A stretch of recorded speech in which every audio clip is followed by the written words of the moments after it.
Blast off in my time machine. Third eye feeling like an Evazine. Blast off, blast off, blast off, blast off. Come blast off in my time machine. Third eye feeling like an Evazine. Blast off, blast off, blast off, blast off. Okay, guys, we got a heck of a show in for you today. We have the amazing, fantastic, the real Rob Gray, not made of plastic. This guy's the guy. He is the political analyst of choice, at least for me.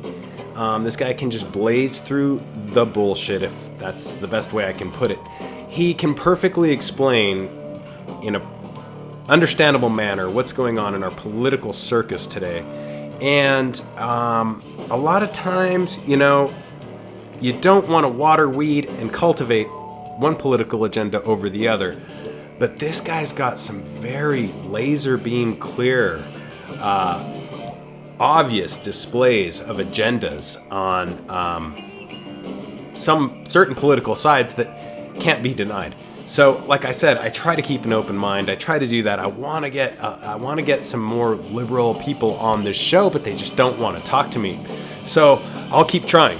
But it could happen. It could happen. It could happen. We'll keep at it.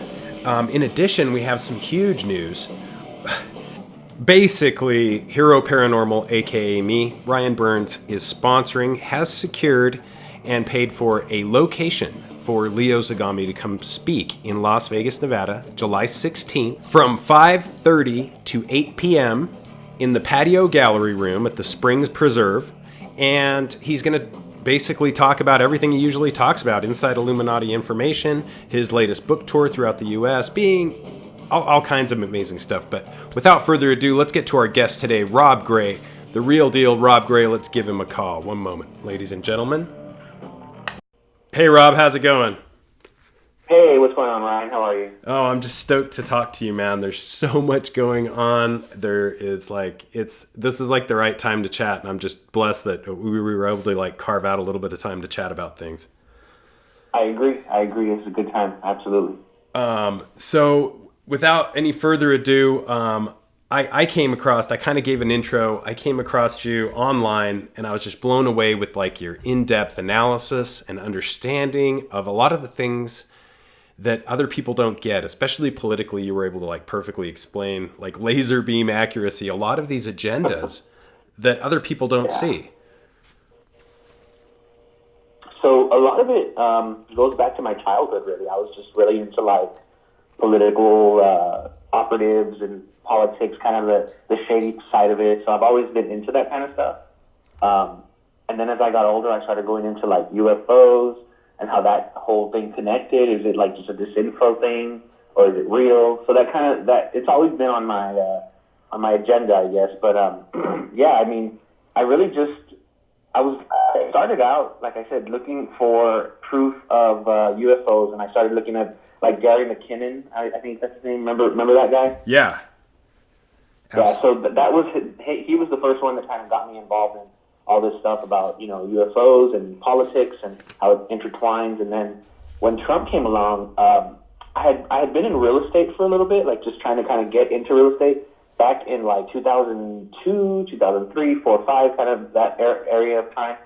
And I would read all of Trump's books, just because I knew that he was pretty much the top as far as when it comes to real estate. So as I started reading his books, I noticed that he had a really good attitude just about life in general. So I kind of just followed him, throughout the years, through the Apprentice years and all that. And my ex-wife hated it because I had the ringer of the Apprentice as my ringer when those song ringers first came out. So it's kind of I kind of always followed Trump. And then when and in one of his books, he actually talks about how he would be president if, things got too bad. And then he said it on TV.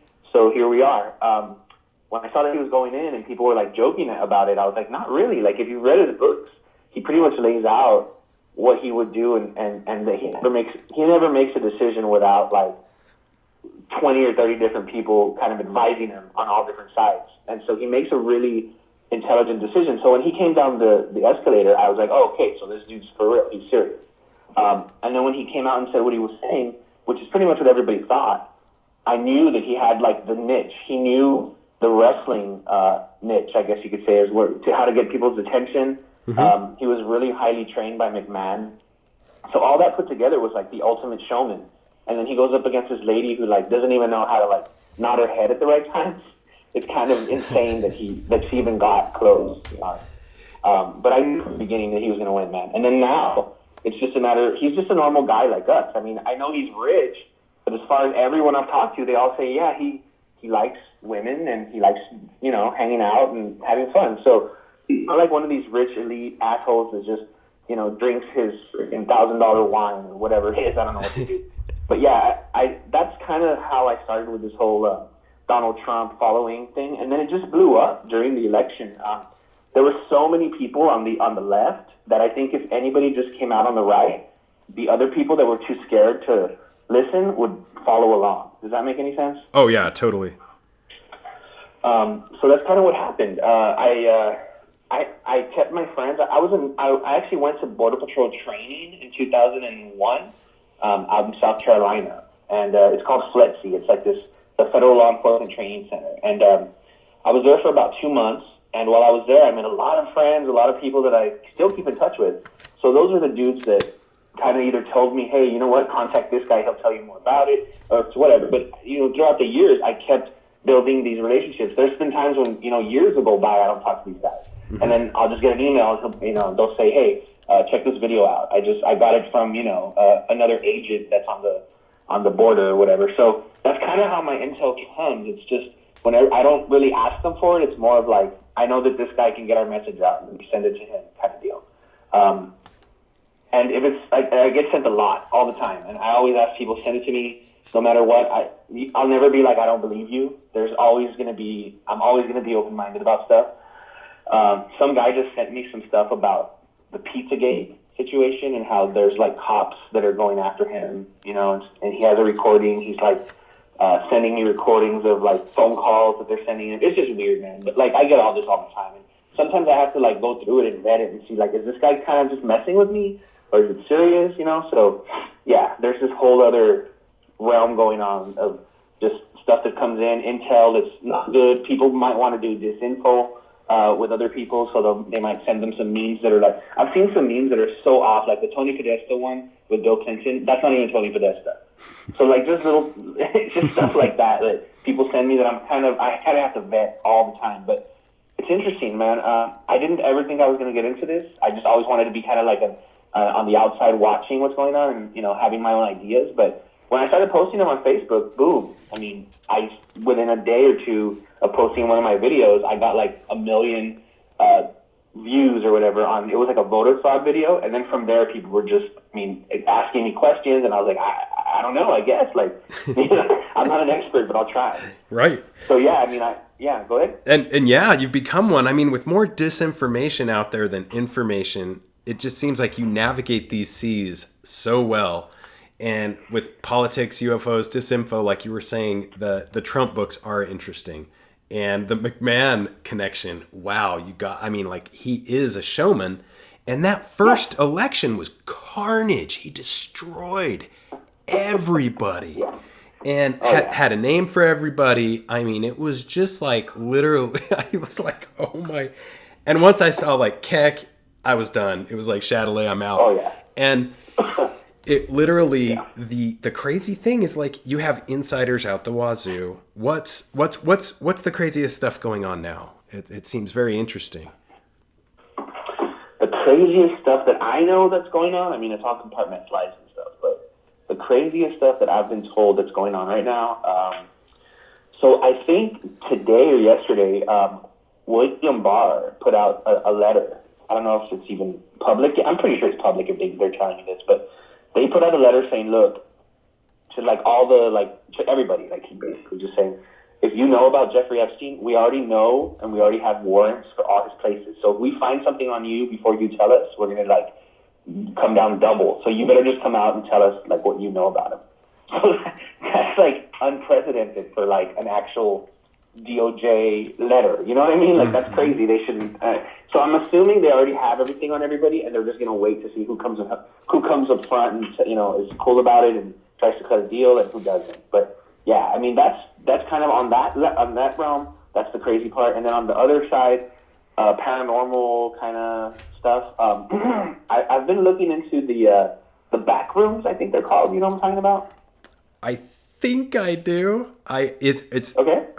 Are you talking about the back rooms of the internet? Or? Not really. Not on the internet. The back rooms. It's like this thing that came out recently where, like, you know those staircases in the woods or whatever. Okay. Yep. So like people have been finding these staircases in the woods recently. I don't know about recent. I don't know how recent it is. I just kind of jumped onto it real recently. No, yeah, this is new to me. I'm intrigued. This is new. I'm intrigued.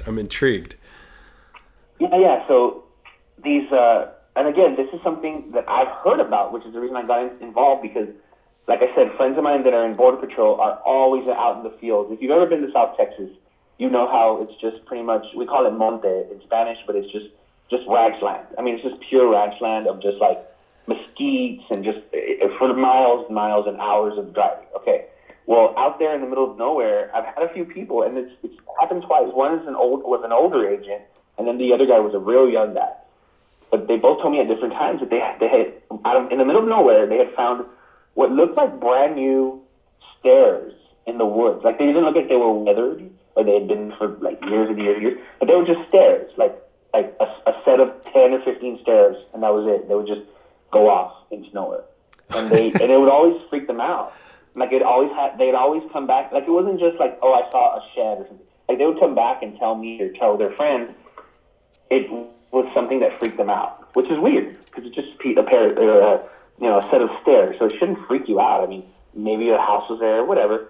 So this was years ago. So recently, when I started seeing these pop up online about how people were seeing these and taking pictures of them and stuff, I started researching and seeing what the hell it was. Well, there's a couple of accounts online talking about how if you go up those stairs, like, you glitch out. Like, it's kind of like a glitch, and you go into like another realm, and like the realm is called the back rooms, and it's just like a bunch of like I don't know, like industrial looking kind of cubicle looking style rooms that don't really have.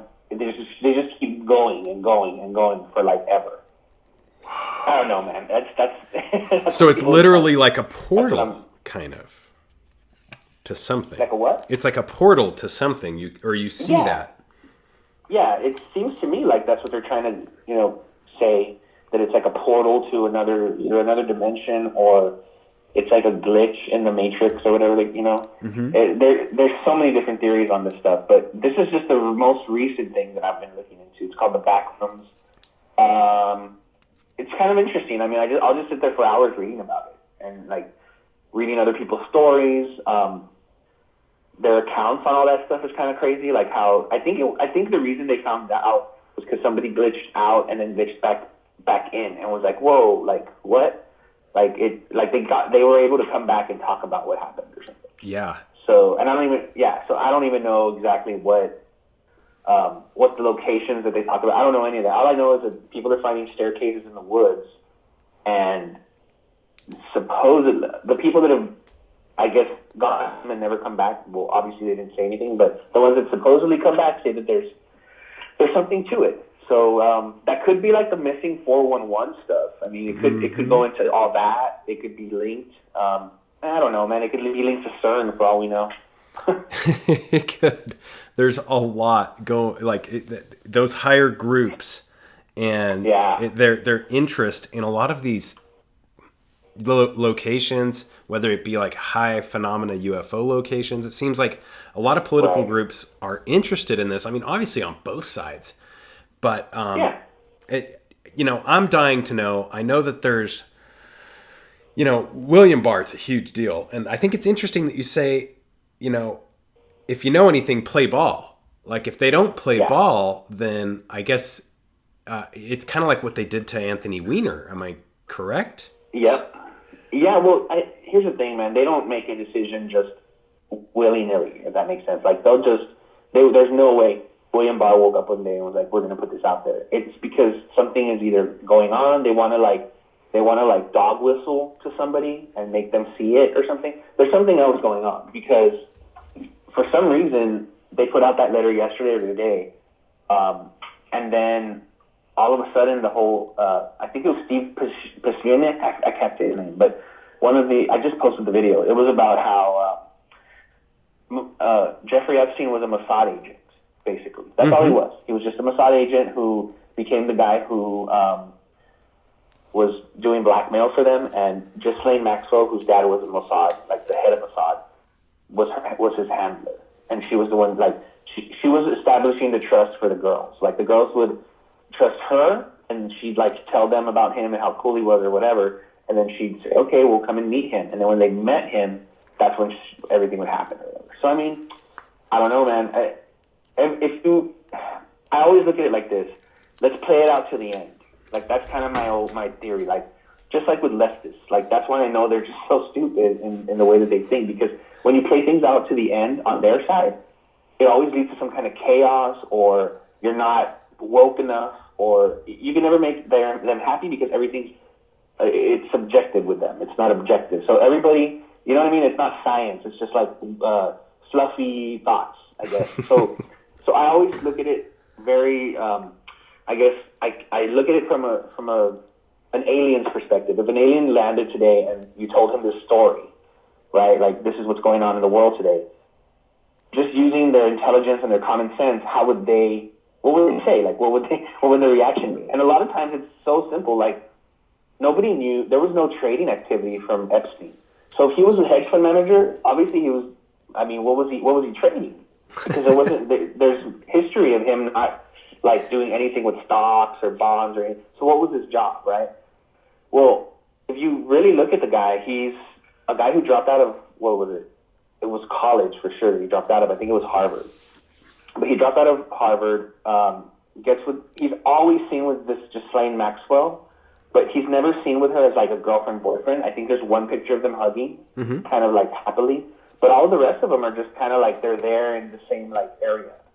So that tells me that they're not together. Like, they weren't married. They never got together. So just from an outside perspective, there's this one woman who's, you know, just so happens that her dad was a Mossad like leader, who's hanging around with another dude, or with this guy who is putting together these blackmail like situations or whatever for politicians, and then you say, well, who does that help? Well, it doesn't help us. Like, it doesn't help the United States. It doesn't help China.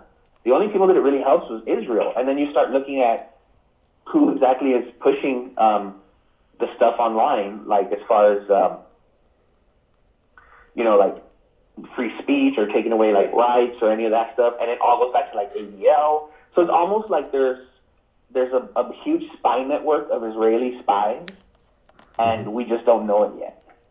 That's kind of how it feels to me. But they're all blackmailing our Congress and our people, but everybody's so involved in it and so like deeply embedded in it that like even the media, that nobody wants to be the first one to fall. Because once that falls, the whole dominoes come down, and people see how it was all just a blackmail operation, and how we were writing checks to certain people for billions of dollars because of the blackmail, not because they had the merits. And so it's going to be a huge deal if it actually comes out. Just like the Imran Awan scandal, I don't feel like it's going to even hit the front page in a week. I mean, I don't know. I hope it does. I'd love to be wrong about it, but people like these, I mean, they have so many, I guess you could call them operatives. Like, they're just, look at how Obama just put so many operatives in every single spot, and so did Hillary, to where, like, they could always just move to the next judge, and the next judge is going to be like an appointee or something. So, yeah, it's hard. That's why he calls it the swamp. I would have called it the octopus, because there's just so many tentacles, and they're in everything. I mean, literally, they're in media, they're in the church, they're in banking. Everywhere you look, and it's not just Israel. I mean, it's China. It's basically like communist ideals, like controlling everything, having ultimate control is what they want. And I don't see it as like a Jewish thing or like a Spanish thing or like a Chinese thing. It's just this small group of intel operatives really is what they are. They're not elected. They're bureaucrats. They're not elected, and they're going around getting blackmail on others' that have more power than them to be able to pull their strings. That's essentially what's happening all around, everywhere. So yeah, man. I mean, the Epstein thing's huge. I hope it blows up more than it has now. I hope some other people go down. I hope other names are named. But knowing what I know about the way like justice in America works, I don't see it happening. I always see the rich getting off. You know, like that's all you see now. It's sort of like the Epstein pedophile island thing, the pedophile island thing, and that drone footage, man. That shows some interesting stuff. Stuff. It really does. Yeah, it's really weird. I mean, just when you zoom in on like the beds and stuff, like it's just people were saying that was like the people that are trying to like run cover for Epstein are like, no, it's just a music room. But then why the beds if it's just a music room?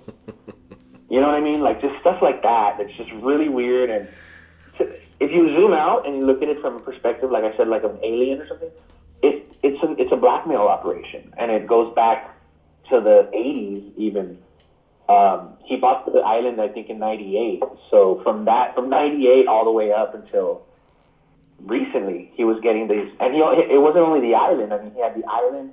I think he had a New Mexico property too, and it's like in the middle of nowhere as well, like a ranch or something. Mm-hmm. Zorro Ranch, I think is the name of it. And then he also had, I think Palm Beach was another place he had, the New York mansion. So all these places, he's come out and said that they were wired for surveillance. Like that's on the court records.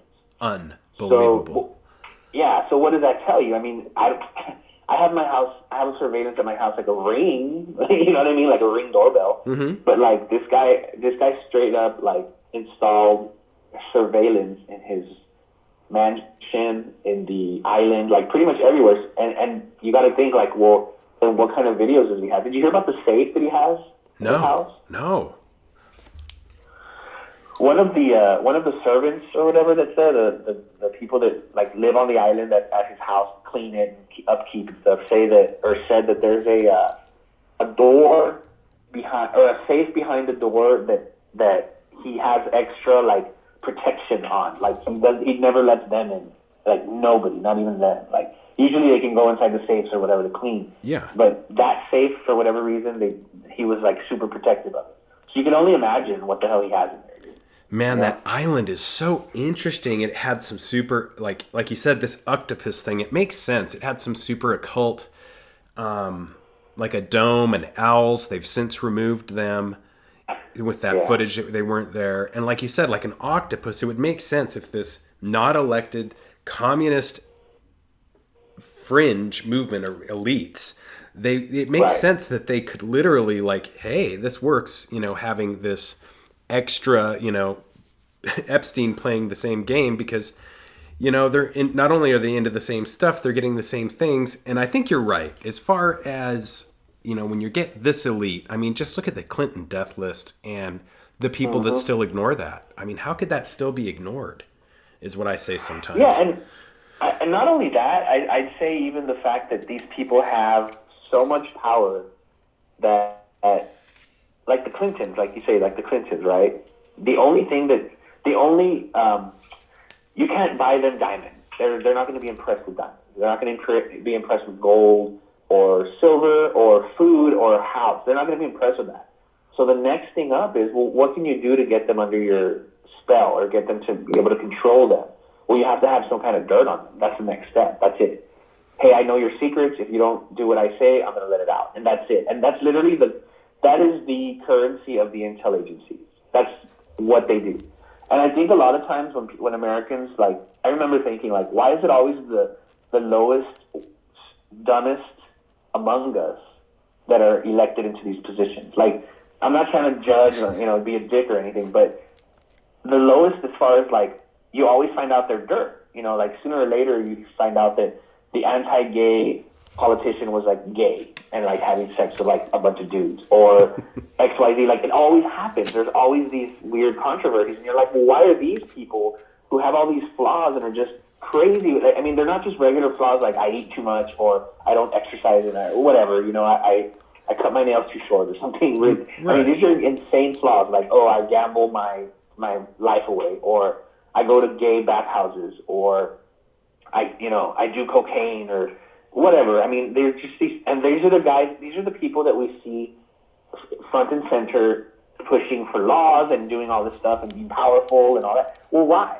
Why is it that the worst among us become powerful? And I have a feeling that because the only currency that the intel agencies have is blackmail. So if you're not blackmailable, they don't even give a fuck about you. Like, they're just like, whatever, dude. Like, we're not going to give you, we're not going to signal boost you, which is essentially what they do with the people that are controllable. So, like, Ron Paul wasn't controllable in 2008, and they, like, totally just ignored him. Like, they would not let him on the debate stages. It was just insane. Mm-hmm. They didn't smear him. I mean, I think they came out with, like, a racist thing about him once or something that didn't really stick. But for the most part, if you look at what they were doing, they'll signal boost people that they can control. So it goes to the media, and I think they're literally in cahoots with the media. And I'm not talking about, like, just friendly. I mean, straight up, like, this is what you're going to say. This is how you're going to say it. If not, you're going to lose our funding. Fuck off. Like, I feel like that's kind of what happened. Because a lot of these places, there's no way, like, they're not profitable. So how else are they surviving except if they take orders from somebody bigger? That's kind of what I feel is going on. It's like the worst among us are able to go into these high positions because that's how the intel agencies are really kind of putting them in power, so that they can say, okay, today's agenda is this, go along with it. We want gun control, go get it. Like, that kind of stuff. That's what it feels like, at least. It's so much control. Like, the intel and the blackmailing, that signal boost thing that you mentioned is like a whole new phrase if secrets are the currency of our political system, that is the coolest phrase, Rob. I'm like totally gonna steal that. Secrets are the currency. Cool, yeah, it's true. They really are. And I've been around enough, and I see. I grew up. I don't know if I've posted this before online, but I grew up in Laredo. Mm-hmm. Laredo's like a super. I think it's like 98% Mexican people and like 2%. Whatever, like white or whatever, but it's basically just we speak Spanish. You go to Whataburger or like Burger King, and it's like hola, like that kind of shit. Like, it's straight up. You're living in Mexico pretty much, and everybody there is either leftist or just doesn't know. Like, they just don't care. But everybody talks shit about Republicans, like, for the most part, or like conservatives. Like, they're not very well liked out there. Here's the thing, though: it's corrupt as shit. Like, you walk into the city of Laredo, like, offices, and all you're going to see is, like, oh, hey, that's my cousin, and that's my uncle, and that's my aunt, and they all work there, and they're all making a cut, and it's all out in the open, and nobody talks shit about it because everybody else does it. It's really messed up. And for years, like, for decades and decades, this place has just been corrupt, and politicians come along and promise stuff, and as a kid, I remember thinking, yeah, this is the guy, and I'd get really behind certain politicians, and then you'd wait for something to happen, and it was like, well, what's going on? What the hell is going on? And then you were like, oh, it's just, there's somebody else that they're listening to. Like, they're just lying. Like, they're just telling you what you want to hear the way a girl does, like, when you're trying to date her or a guy or whatever, right?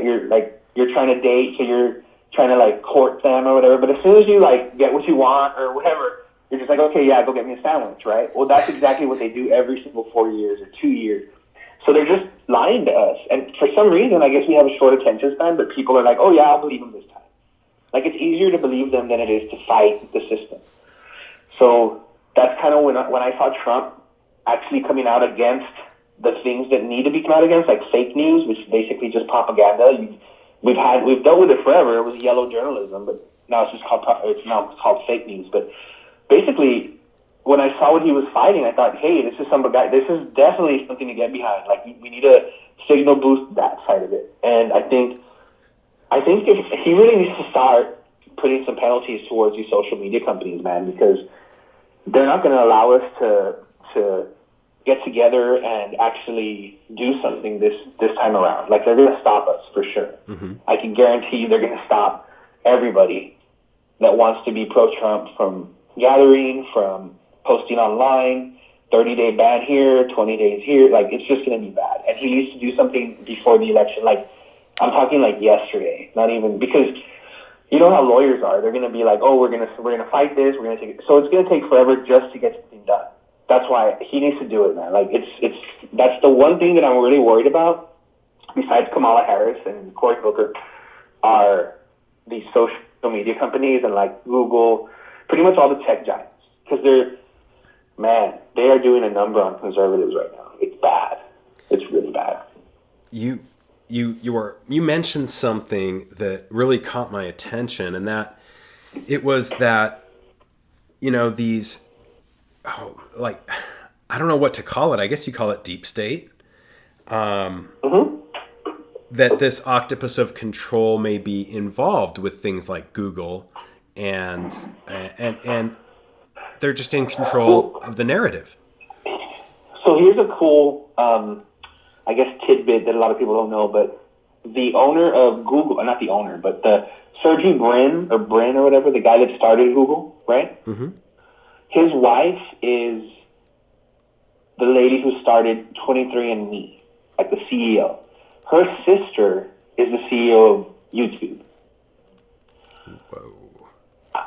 They're all Russians, and they're like Russian Jews or something. I don't know. Watch Siki is her last name. But my point is, it's not like they're just from, if I went and I told you, hey man, I'm going to go to the tire shop. Whose tire shop? Oh, John's. His sister's the lady that owns the inspection station. Oh, yeah. Okay, and how about the other sister? Oh, the other sister owns the lube down the street. You'd be like, man, that's a lot of control for mechanics places. Why do they have to? Okay, now imagine that on a grand scale, because that's literally what they're doing, but nobody sees that. Now, what are the chances that maybe the wife of the Google guy has some dirt on Mr. Google and was like, you need to make my sister CEO, and we're going to do what XYZ people want us to do now on YouTube. And we're going to, again, it all goes back to intel agencies. And yeah, Google's just an intel agency, man. That's all they are. If you really want to get to the nitty gritty and define what Google is, it's an intelligence agency masquerading as a social media and search engine company, basically. Yeah, man. That's it. It is. And the thing is, they have a monopoly on hiring or something, because what happens is, these Clintonista people, or people that work for the Clinton campaign or whatever, these leftists, they get into a position of power and then they just either gut the place or they just hire all leftists. And they let them know, this is what we're going to do now. This is the rule. And if you're a lefty and you're getting a good amount of money a month or whatever, you're not going to fight them. You're not going to go against that. You're not going to go against your weekly stipend of propaganda money. You know what I mean? You're not going to do it.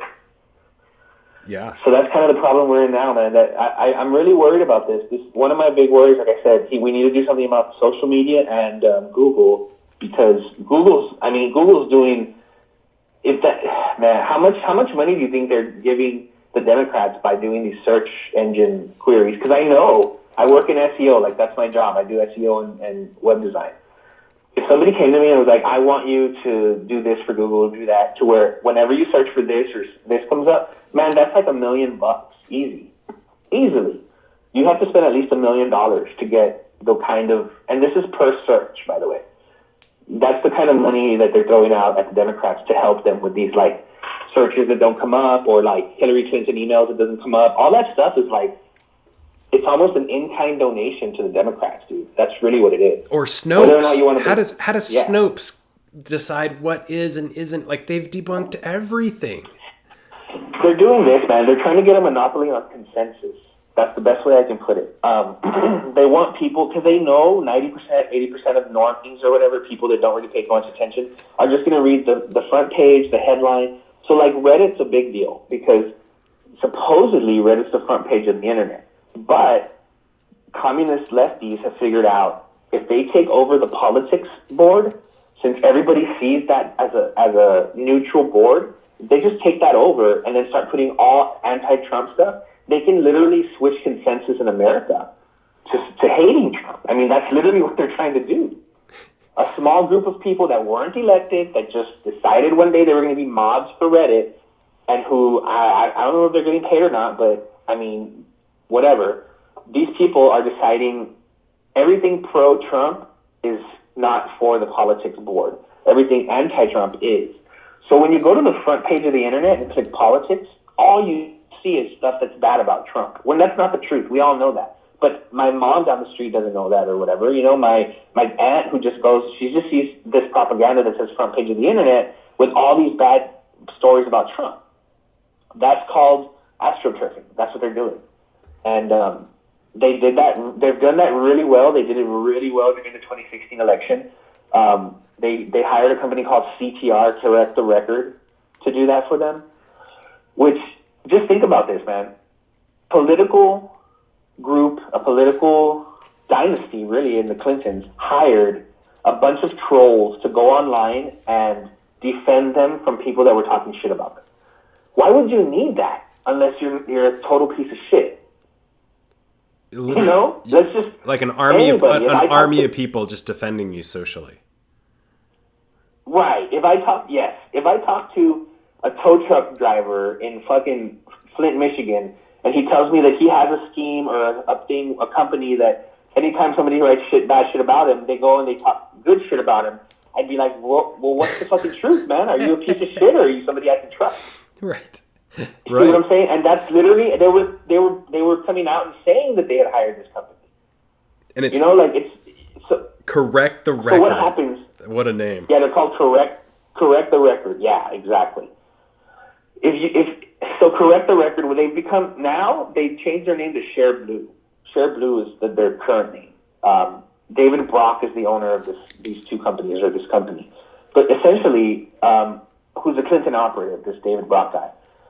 Who's that David Brock guy? He's also the boyfriend of James Alefantis, by the way. No way. Yeah.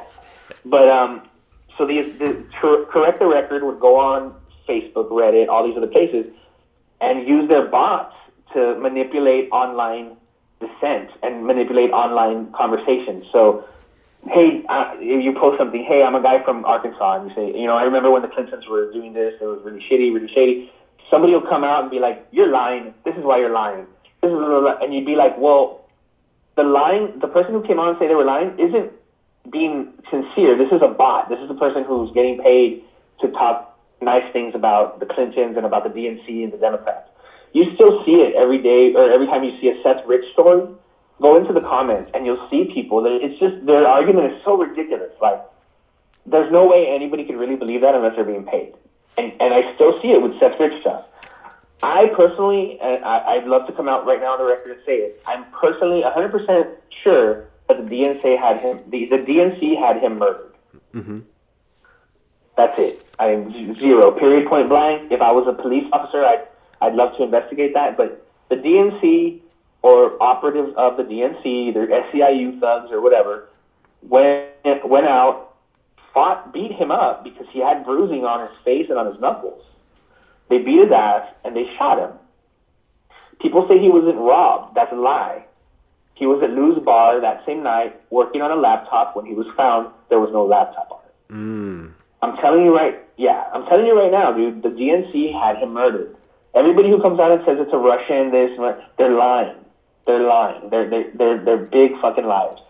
I would go in front of Congress and show them all the evidence and say, if this is not at least reasonable doubt, if this is not at least what's it called, circumstantial evidence, then I don't know what the fuck is, dude. Like, people have gone to jail for way less. It's just that It feels like Wasserman Schultz and her people had something to do with it. Brazil and them, like all of them, something was up. Like, something happened there, and they hired Brad Bauman as like their rep to like talk to the Rich family, and that guy Brad Bauman has like links to NGP Van, who is like the company that supposedly helped CrowdStrike do the report. Like, it's just a big web of craziness, dude. And long story short, that's what happened. He hacked their emails because he was pissed off about the Bernie shit, and they decided to take him out. That's it. That's what happened. There's no other story that should be front and center on every media outlet except for that. And for some reason, they don't want to cover it either. Yeah, so, the Bernie stuff was pretty bad. That was pretty bad. And then Hillary getting like the answer, Brazil giving her the questions before and I mean, right. What I can't believe is if this would have happened to anyone else, it would have been game over. But it was just kind of like, oh, oopsie, no big deal. Right. And so there's obviously some kind of social control or some perspective. I love how you said earlier that you look at everything from an alien's perspective, because if you saw that from the outside looking in, you would just say, this is ridiculous. This is a circus. Right. Yeah. I do that a lot. It's just a good way of kind of like being objective about things and not putting your emotions in front of everything else and thinking. Because I mean, look, I love Trump. He's awesome. He's a good guy. I don't agree with everything he does or says. I mean, that's just sorry. Like I'm not that guy. I'm not the person that's gonna be your cheerleader. I'm gonna always question because humans are not perfect. There's no person in the world who's perfect. So I'm always gonna question motives of people. It doesn't matter who it is. I mean, you just have to. So when people are like, "Oh, yeah, I don't believe that Hillary did anything wrong," or this, it's like just objectively as a person, do you really believe that she can't do anything wrong? Because that's crazy. Like just to think that is crazy. Just to believe that somebody's that high above you is crazy. Mm-hmm. I don't care who you are. Like, you know what I mean? And then you have all these people that just go by the leftist line. I have a feeling, and this is maybe going to come out later, but I have a feeling that they just don't want to be wrong. That's really all it is. I think that a lot of these kids or people that millennials, whatever. I'm a little older than I'm 39, so people that like are in their maybe late 20s, early 30s right now, and even the teens maybe like around there. They all grew up with that whole like everybody gets an award, right? Mm-hmm. Situation. So that kind of translates into like I'm never wrong, right? Like you're never gonna lose, you're never wrong. So whenever they figured out, they didn't pay enough attention, man. That's what happened. They didn't pay enough attention to Trump. I was yelling at it from the rafters. I was like, y'all are stupid if you don't pay attention to this guy. He's going to beat everybody. Nobody paid attention. They lost. And now it's like, oh, well, we're not wrong. You're wrong. That's essentially what they're telling people. We're not wrong. You're the racist. We're not wrong. We were right about Hillary. You're the ones that are wrong. Like, popular vote, blah, blah, blah. Like, you get what I'm saying? Like, it's just real. If Trump had won the popular vote, they wouldn't even have mentioned it. Like, they wouldn't have brought it up. So the fact that, like, he just had the right strategy and was smart enough as a businessman to see that there was, like, a gap in the middle of America. Like, all of those people voted for Trump because he saw that these rich elites don't care, man. They, like I said, they're just talking out there one side and doing something else. And it's all about control and controlling what you do and who you do it with and, you know, knowing your medical history and fining you if you don't fucking do what they say. Like, it's fucked. It's crazy. But it's super crazy. That's the communist way, man. That's what they are. Like, there's no left anymore. It's communists, basically. Mm-hmm. I thought there's some interesting perspectives on this that kind of have to do with the whole, like, UFO phenomena, too, because I've noticed that a lot of the higher-ups, and what I mean by higher-ups, people making big decisions, you know, that can grant contracts and things. They seem to be on the left, and they also kind of seem to have an agenda. They have many agendas going. That octopus thing is so true, because they have many agendas going, and if you follow each tentacle, you get to, like, this agenda, and you're just like, whoa, what is this really about? Is like what I'm always finding myself asking, you know, and like the latest thing seems to really, like, they definitely have a presence in the UFO field, and it's like, it's got a definite agenda. Aliens are demons, and we need protection from this, and I'm sure it has to do with some funding. I don't know enough to know, but... Right. I mean, from the limited info that we've been given and that I've been told and things, I mean, it feels to me like there's definitely... I have a feeling, and this is just my own personal perspective, about UFOs or extraterrestrial things or whatever. They're definitely not from Earth. Like, they're definitely... But I don't think they're manned either. I think they're just like drones. Like let's say you are a civilization and you want to check out other planets. You can just send drones. Why would you send yourself or, like, your body when you can just send a drone? And the way that they phase in and out and the way that they're not... There's a certain shape that they all take, even though people say there's triangles and all that. They're all aerodynamically flat.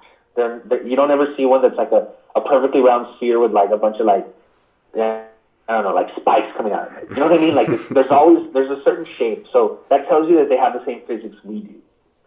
So they're definitely in the same dimension as us. They're not, like, jumping dimensions. So I don't know. I mean, it could be something as simple as, you know, where they're, like, traveling through time, but it's like a wormhole kind of deal.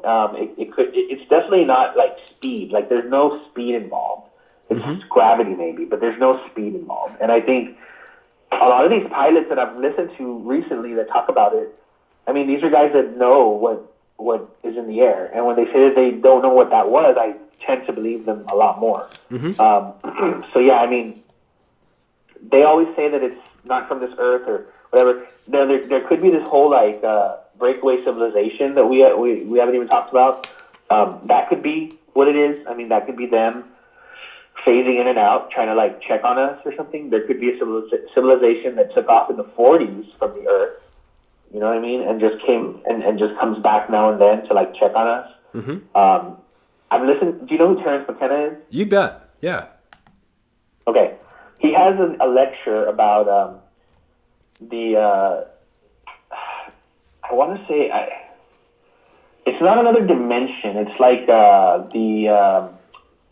it's like the egregore or whatever. Like the whole legend of like, like there was this is basically a story that he took shrooms, and he was one of those dudes that would take shrooms and like ask the mushroom questions or whatever, right?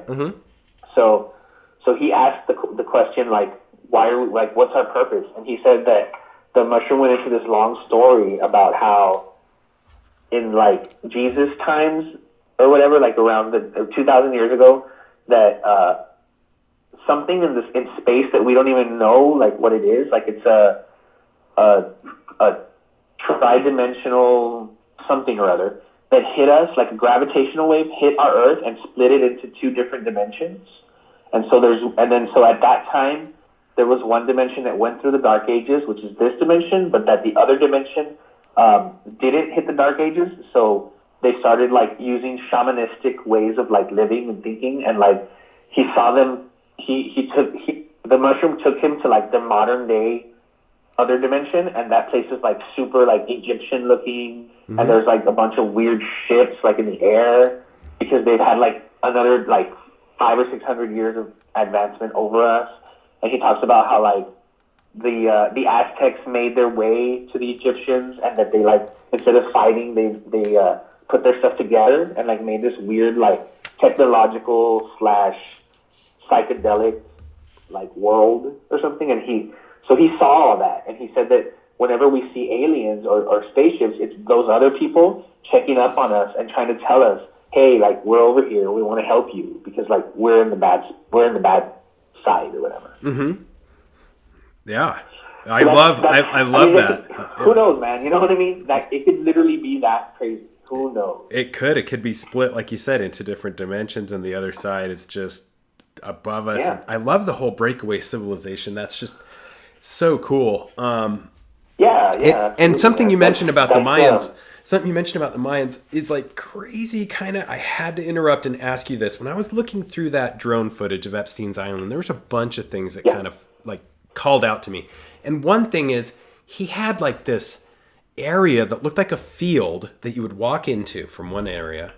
And it was literally just berms of dirt around it. And it looked like a shooting range almost. It looked like a shooting range, but it looked eerie, didn't it? It like reminded me a lot of these like ancient cultish, like strange physical ceremonies, sports. You know, not only that, sacrificial. Did you see all the little circles inside of it? Yeah, man, I saw the circles. Yeah. Like, what made those circles? So I don't know, man. I don't know. I saw that too, and I was like, whoa! Like, it looked like a shooting range at first, and I was like, oh, okay, he was shooting, but then there was no targets. There was no pieces of like metal where like you would shoot. There was no bullet holes. Like there was nothing. Like it was just mounds of some. It was very strange. You're right. That was a weird. That was a weird part of it. That weird sundial was also kind of strange. Because I mean, like, why would you need that? Like, what? He doesn't have a watch. Like, what's the deal with that? Just weird stuff. Yeah. Look, the Epstein Island thing. I hope is going to offer a lot more things like in the next maybe 6-8 months or something, because from what I understand, these warrants are like all inclusive, like everything. They're going to go through everything. I mean, they're going to go through his mansion, his house, his New Mexico ranch, like everywhere. So hopefully we'll get to the bottom of what exactly it is. Like, what was his whole deal? Like, who was paying him? Who was giving him power? What's the deal? So I hope we can see what happened there, but people that live. I was reading some accounts about people that actually lived on in the Virgin Islands, like on the actual Big Island or whatever, and they talked about how everybody there knew it was like a sex island. Mm-hmm. Like that's all it was. Like people there locally would talk about it as like, oh, that's the sex island. So, I mean, people knew, man. People knew what was going on for sure. Yeah, and there was definitely some secrets going on there, like that. I think you caught a spot where I was blown away. It looks like I don't even know what to call it, like a carved out square into the earth, and it looks like rocks lining on the way up to it. I mean, it looks like it's either a dumpster, an entrance to a base, or something even worse. And I hate to call it those three things, but it just doesn't look right. Like there's a lot of things there that just don't look right. The house itself is weird. I don't know if you saw whenever he went over the house. Like there's this weird statue right there by the pool. I don't know if you saw that. Mm-hmm. Somebody had sent me a picture, and I never went back to see if it was real or not. But they had shown like a Masonic checkerboard kind of tile. Mm-hmm. by the ocean side, like by where the boats come in and stuff, and I was like, whoa, like that looks weird. Like it just didn't go. It looked like a place to play chess with humans. I remember seeing that too. It looked like a place to play chess with humans. It was big. Yeah, and now it's like gone. I can't find it anywhere, dude. I can't either. I was looking for it just earlier this morning, and I'm like, holy shit, that's weird. Yeah, that was a weird shot. That was very strange. Exactly. But it looks like someone tipped them off for sure, dude, because if you look at the island like recently, like, you know, today as opposed to how it was maybe a couple years ago, I mean, he took down the dome, all those eagles, that Phoenician weird parrot-looking thing. Yep. The Poseidon statues are gone. The fire pit's gone. Like, a bunch of shit's gone, man. A bunch of stuff. So you got to think, like, who gave him was it a Costa? Because, I mean, you got to realize these guys... Once the command is put out there, it takes days, if not weeks, for them to actually get it all done. Mm-hmm. And I know for a fact he was talking with authorities and told them he would meet them in his plane or whatever. Like, oh, I'll meet you you can arrest me at the airport here. I'll meet you there. So, I mean, he was already talking to them. So how long before he got arrested did he know? Because if that's the case, he got tipped off. And did you hear about the 190-pound tile remover? No. Or tile cleaner that he got? He just recently ordered, somebody was going through like his Amazon or some shit. I think it was his Amazon or maybe some orders to the island, because like you have to like get a special order to the island. Yeah. And somebody had seen, it said tile and carpet extractor, 190 pounds. And then so when they did a reverse search, they found the one that it is, and it's like one of those heavy duty like cleaners, like if you have blood, it'll take that shit out. It's gone. Yeah. Yeah. So I mean, it's gotta make you wonder, dude. Like if they did a fucking luminol spray all over that guy's fucking house, can you imagine all the blood and shit that's on the walls? Because dental surgery is pretty fucking messy, if that's what he was doing. You know? That is so wacky. Like when I saw that, I can't believe people. Like that blew my mind that there was a dental chair on the island. You want to hear something else that's pretty crazy? I don't know if I don't even know if this has been broadcast very publicly or whatever. But supposedly, when you walk into his house, there's like this whole wall full of like eyeballs or some shit. And what's weird about that is that if you go back to old pictures of Jimmy Savile, he actually used to wear rings on his fingers with people's eyeballs on them. Oh my gosh. Yeah. So like, Jimmy Savile is like fucking the most messed up predator ever. Like he fucked dead bodies or dead kids' bodies. And he got away with everything, didn't he? Didn't he get away with everything? Yeah. He got away with all of that shit. Yeah, of course. As a matter of fact, the editor-in-chief of the BBC has now become the editor of the New York Times. It's the same dude. Oh no! Like he was covering up at the BBC for Savile, and then when the Savile shit dropped, he got in trouble, or people were talking shit, and so he left BBC and went to the New York Times, and then he just became the New York Times editor now. So fucking weird, man. This is really like, I think you have such a knack at this, because this really is kind of like a larger version of Laredo. where It sure is. everybody knows everybody. They're scratching each other's backs, and it's not a big sham to you because you're just like, oh, I know what this is. This is obvious. Yeah. I grew up around it, man, and my grandfather was a Korean war vet, like an ex-paratrooper, like fucking hardcore dude, and he used to tell me all the time, like, don't ever trust a politician, and especially not a politician who tells you that they're going to help you. Like, just in general, don't trust them, but if they actually come up and say, I have the solution for something, that's a red flag. Run the other way. Mm-hmm. And so that's kind of how I see everything, because I don't believe. I have a good bullshit meter, essentially. And when I see an article, like when I see the headline, the first thing I do is click the author. Because here's the thing, dude. I don't know why people don't do this more. If you, right, like if you're at a bar or something and some guy stood up and was like, hey, everybody, guess what? Trump's an asshole, okay, right?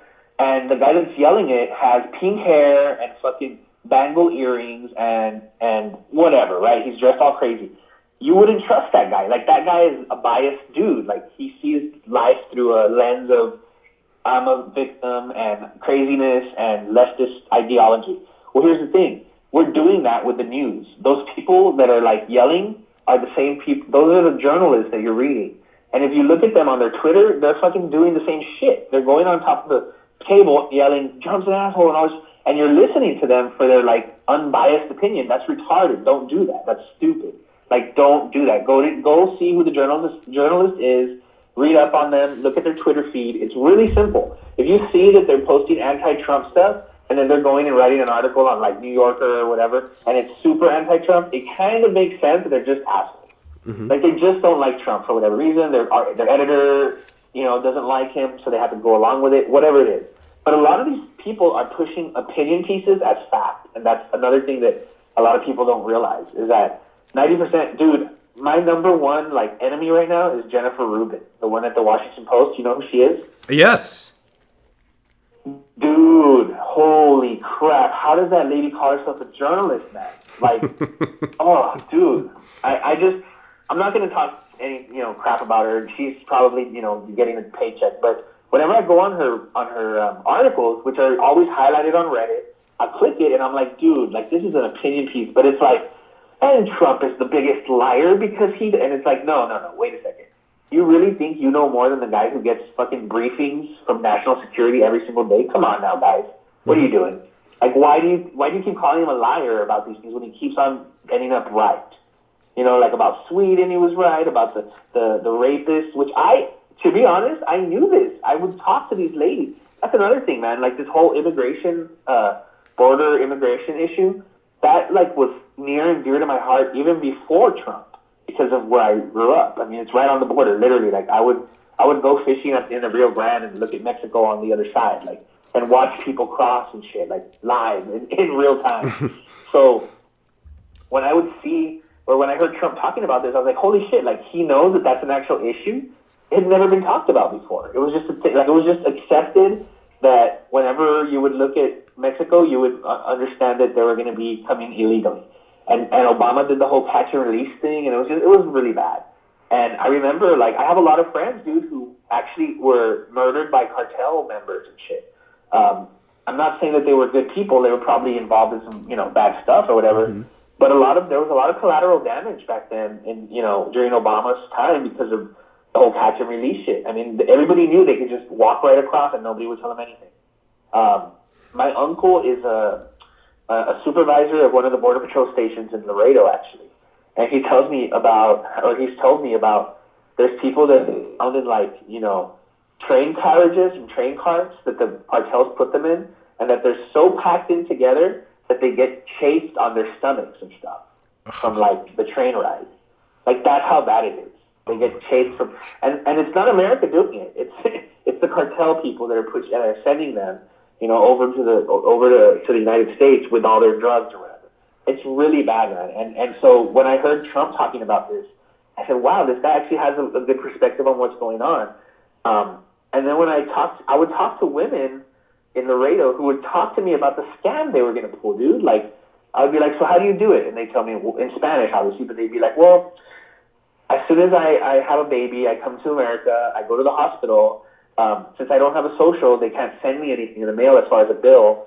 And she's like, they'll say, and then when I come home, I have paperwork already from the hospital telling me how to get insurance, how to get free medical, how to get free benefits. And since I have a baby here already, they'll like allow it to happen. They're not going to let the baby die. So they already know that this is like an actual like scam that they can pull.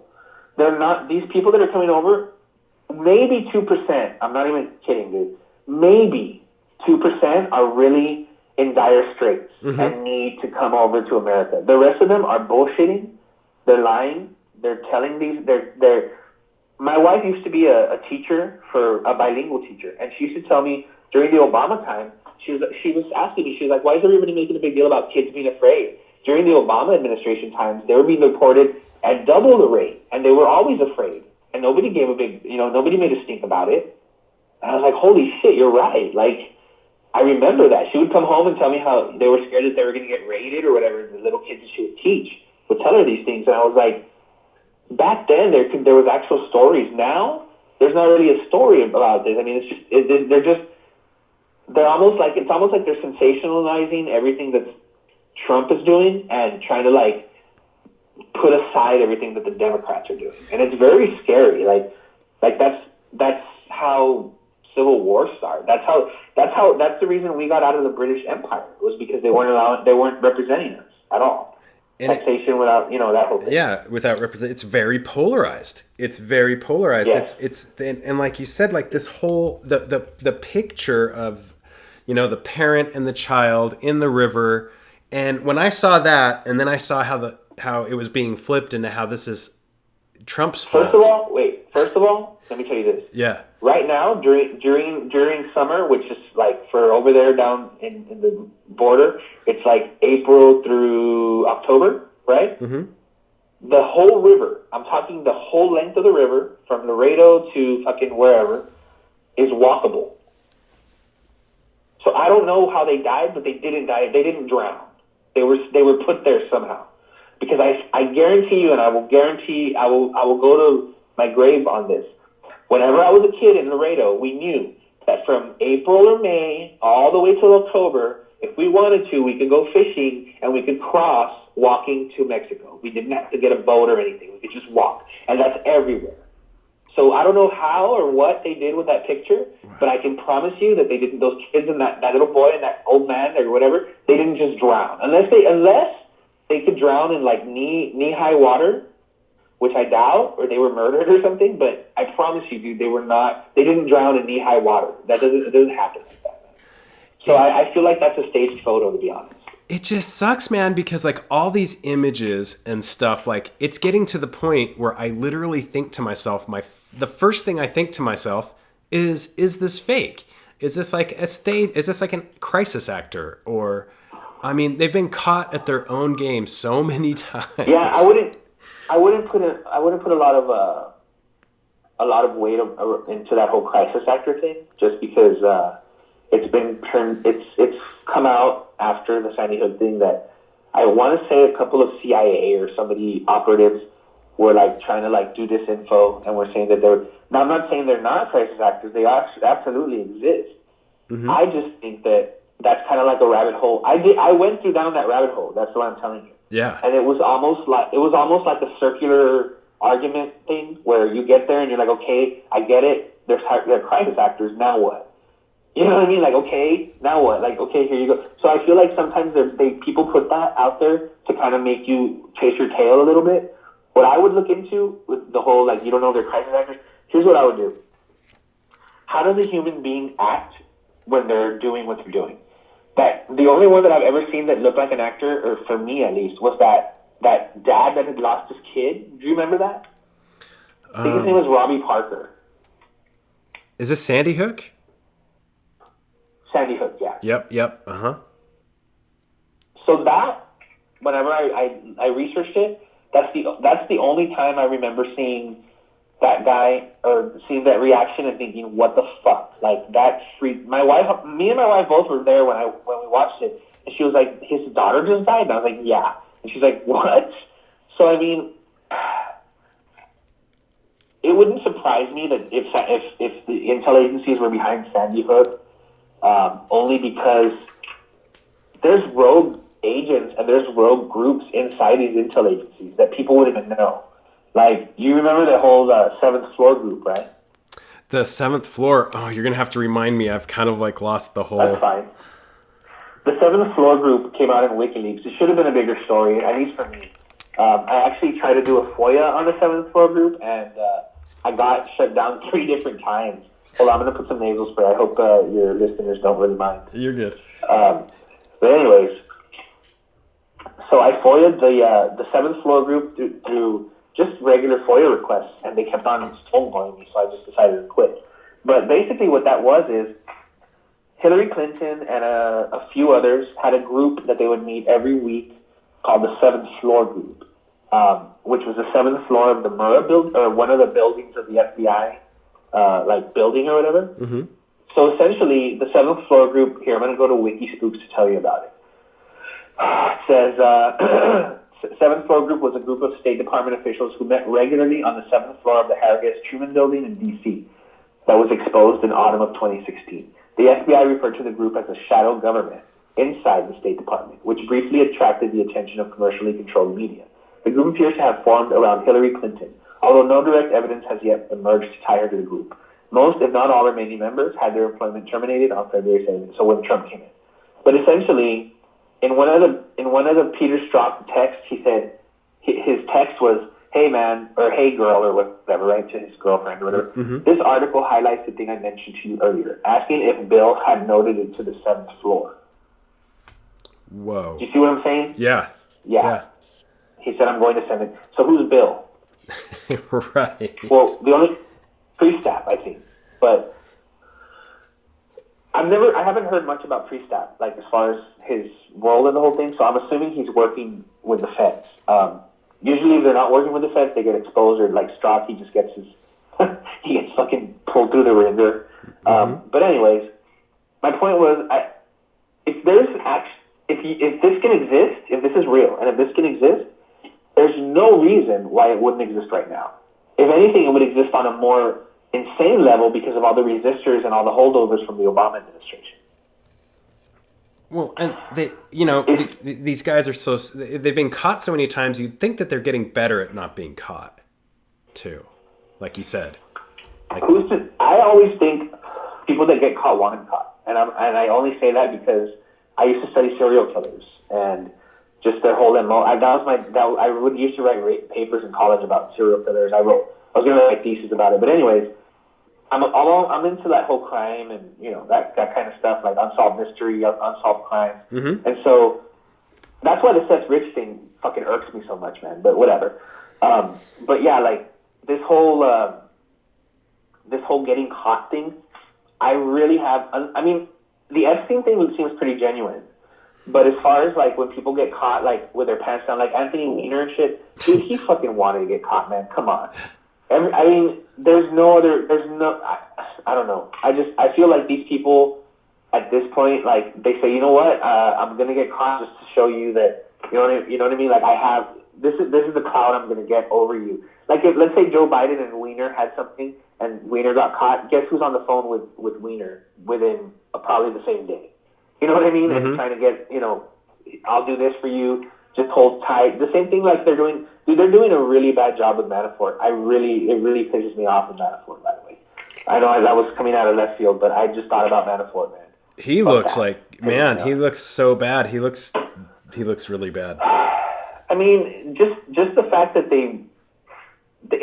essentially it was like, oh, you helped Trump win? Okay, now we're going to go fuck with your life. Yeah, everything. That's basically what that's what the FBI is doing, man. That's what they did. This whole shadow government, 7th floor bullshit, let's just call them like the octopus, okay? And this is a group that gets together on the 8th floor of some other building and talks about how they're going to fuck Trump over.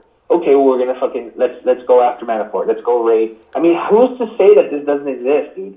You know what I'm saying? This is a coordinated effort to take down Trump. And once they take down Trump, it's like a domino effect. Because they get back the power, they get back all the shit that they had when Obama was in power. All their little lackeys go into from being dormant to being into activation mode. And, the next thing you know, we have socialized healthcare and immigrants and terror attacks, shit's going on in the United. You know, I mean, we were so close to disaster with Hillary. Holy shit, man. I mean, I think I would probably be in prison right now. I'm not even joking because, I mean, Debbie Wasserman Schultz blocked me on Facebook, dude. Because I was talking shit. Like, like there were people that really hated me during the election, and I would never shut up about it. Like I got death threats, dude. I would post them on Facebook. Like, I would post the threats. I think I just recently posted one. I still get them all the time, calling me name pussy and all these other things. I never talk. I mean, you've been on my page a while, right? Yeah, a long time. At least about a year. Long before the election, yeah. I was just blown away. I saw you just blow up. I was like, what just happened? Right. so yeah, like before the election and up until now, this is, I mean, you can tell me yes if I have. Have I ever said anything that would remotely be considered hate speech? No. Never, ever in my life. I try to, I look at things from an unemotional perspective, dude. That's my whole MO. My wife hates it. My wife hates it. She's like, you're a robot. But at the same time, it helps me in our relationship and it helps me in life.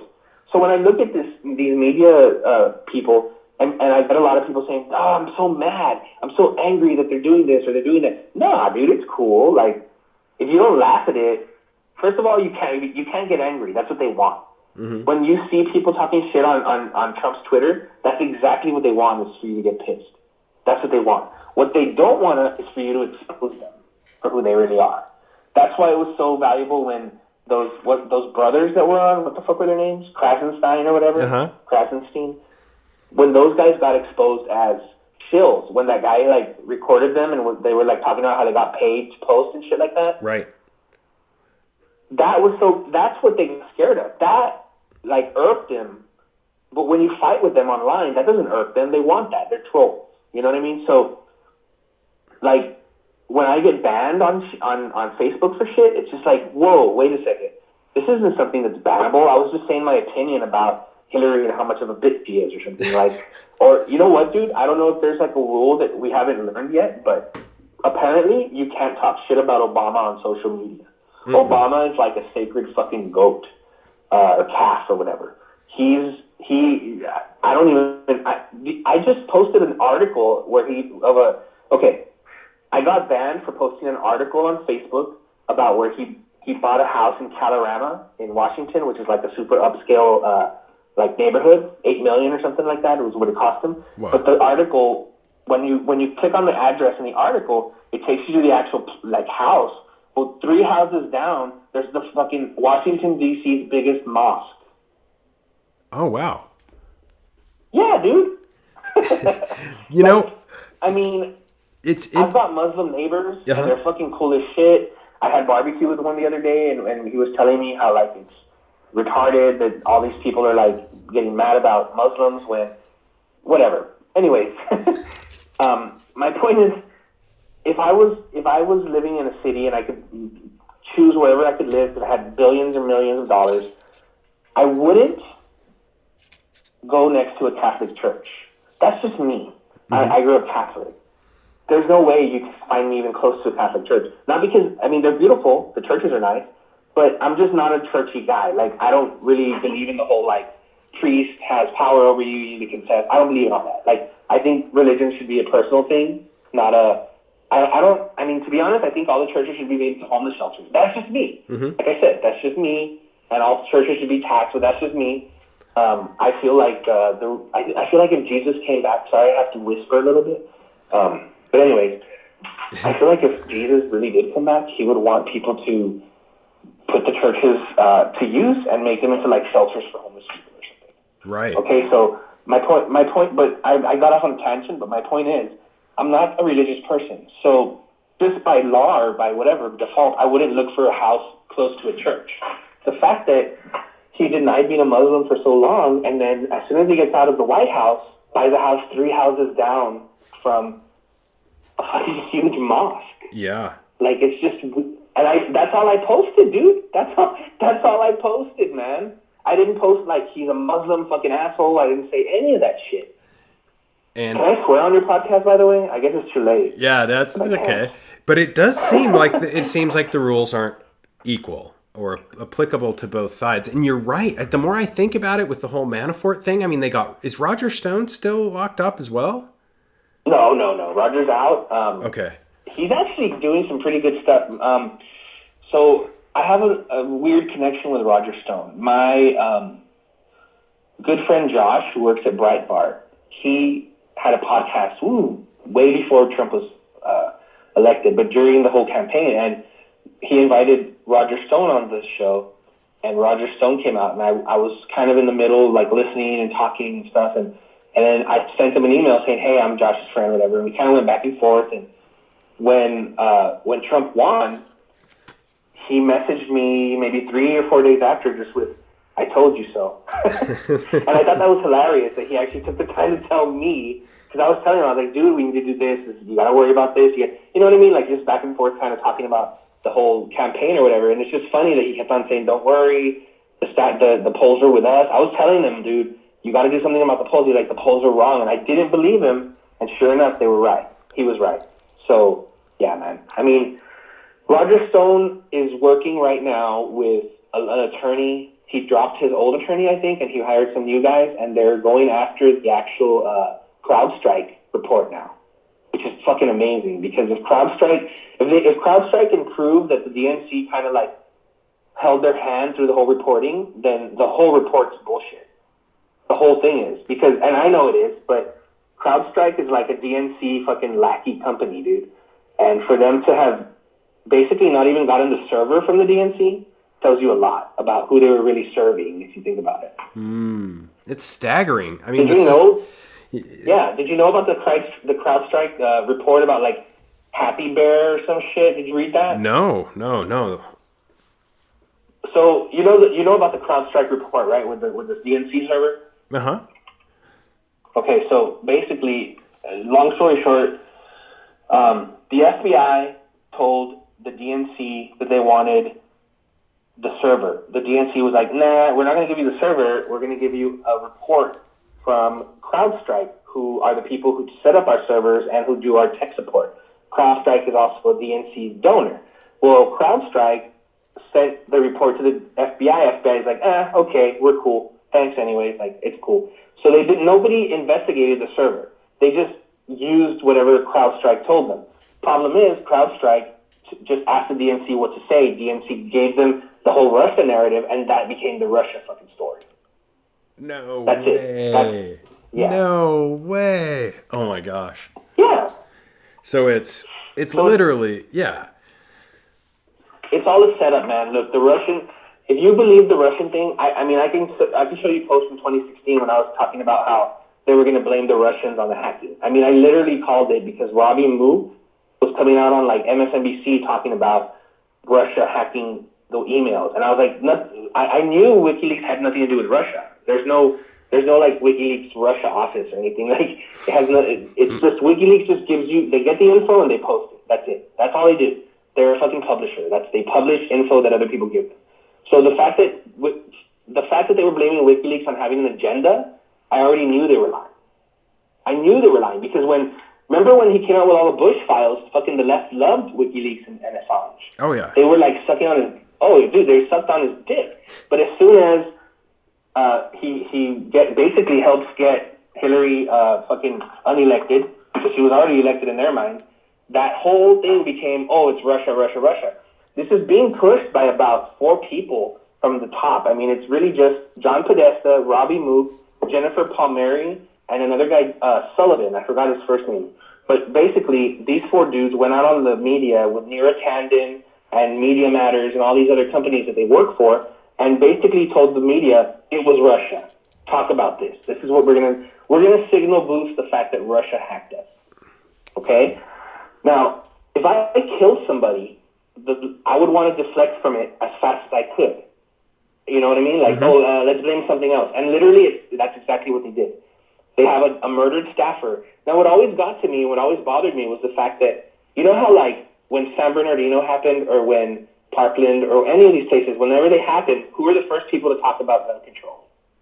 Oh, yeah. Yeah. It's the right? Right. Democrats always jump on it. They always it's Hillary, it's Obama. We need your guns. Look what happened. Look at this tragedy. How can this happen again, right? Mm-hmm. Okay.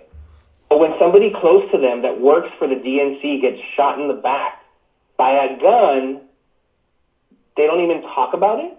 They don't even bring it up? Well, why is that? Mm-hmm. Makes you wonder. Yep. Makes you wonder why they didn't use that as their little political... Now, I think it was Donna Brazile who said that she was scared right afterwards that there was going to be a sniper out to get her. Well, what is it that she knew that she was so scared? That's right. That's right. And there's a lot of little slips, dude. That's another thing. Like, if you go back, I save everything, dude. I save so many links. Like, I have, like, gigs of just, like, videos from, like, I saw it once and I saved it kind of deal. Uh-huh. And I was going back to them, and one of them had, like, I want to say it was Robbie Mook, and he was talking about getting hacked. It was the day after the hacks came out. And they were talking about something with the King of Morocco giving a donation to Hillary. And he jumps from out of nowhere, and he goes, "Oh, but see, I can't even tell you if these are real or not because we all know Russia hacked the DNC."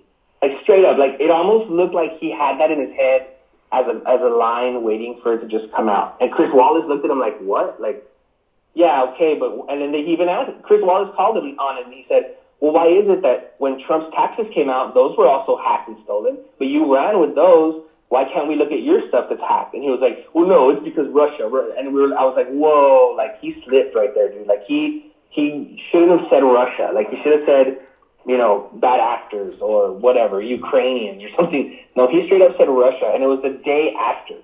Wow. So it tells you there they already had the narrative cooking in their heads, right? Mm-hmm. Now, there's another slip. If you read the Hillary Clinton book, What Happened, I think it's called, or It Happened, or whatever, there's a part in that book where they're talking about on election night, when she's in her room crying, how they're talking about how they're going to spin it to blame it on Russia. No way. Yes, sir. Oh man. See, that's what's awesome is like you've got your hands in all this and like your eyes on all this. It's amazing. Like that book fact is a pretty big deal because and that excerpt. And the thing is, like, I'll sit there for hours, dude, at night when I can't sleep, whatever. I'll just sit there for hours reading this stuff. My wife would come at like 3 or 4 in the morning and be like, "Are you still reading the same thing?" Like, yeah. So reading these court documents or whatever, like, and it's just interesting to me. But there's some excerpts in those books that you really like.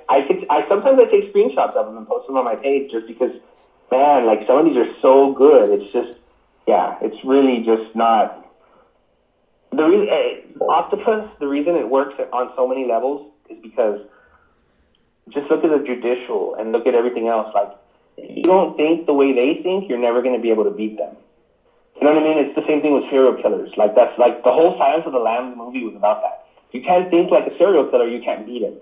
So if you can't think like your enemy, there's no way you can beat them. You don't even know what the next step is going to be.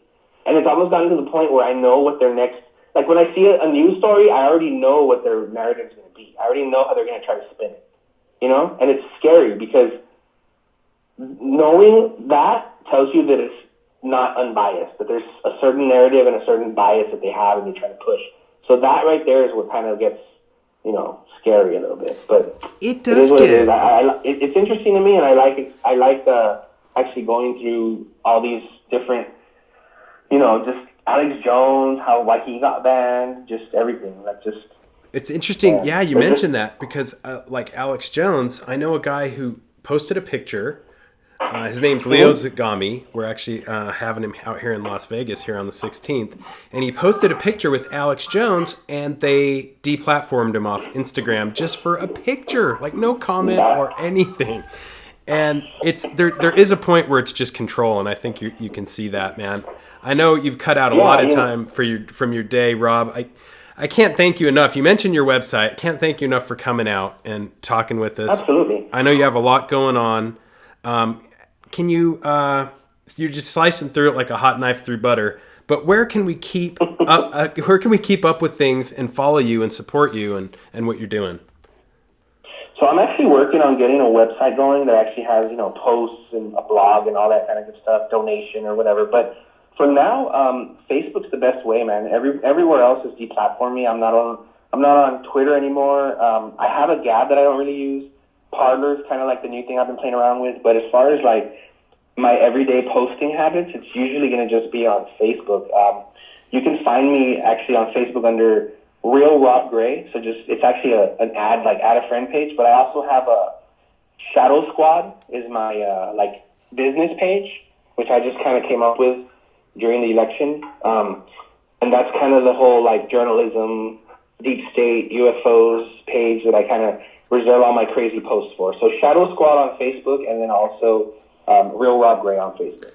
Man, you're awesome. I can't thank you enough, and I hope we can talk again. I know it's just awesome seeing that, you know, what is really going on behind the political system. Absolutely, man. Anytime, man. I'm free anytime. Whenever you need to have a good conversation or whatever, just give me a ring and I'll be here. All right. Thank you, Rob. Have a great weekend.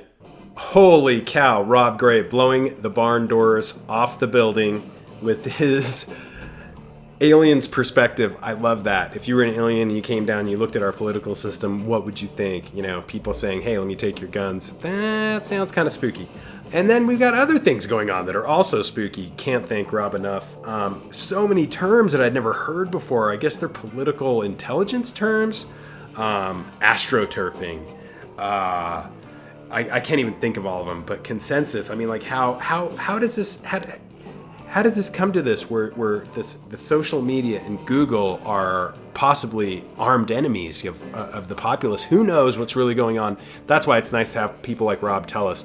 If you're in Las Vegas, July 16th, definitely stop by the event that Hero Paranormal, aka Ryan Burns, myself, is sponsoring. We are getting a room for a amazing speaker, Leo Zagami, Confessions of an Illuminati author. He will be speaking there from 5:30 to 8 p.m. And it's not the biggest room, so like show up and enjoy it. And if there's too many people, there's too many people. We can't make room for everybody, but it's located Springs Preserve, Las Vegas, Nevada. It's the Patio Gallery Room, 5:30 to 8 p.m., July 16th, and you will hear Leo Zagami.